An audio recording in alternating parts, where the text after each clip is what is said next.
check out this video. This is how the Friendship Fountain in Jacksonville will look after undergoing a $6 million renovation.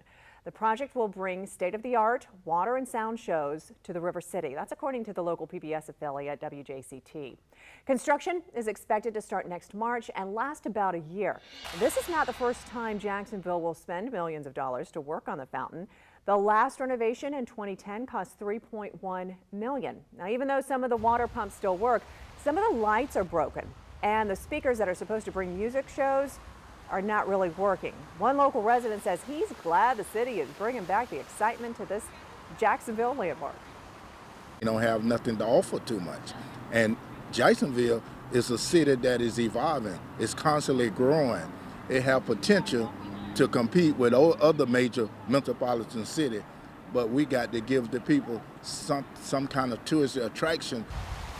The park around the fountain will also see some new things, including a wedding garden, pirate ship themed play area, a picnic area, and a restroom building.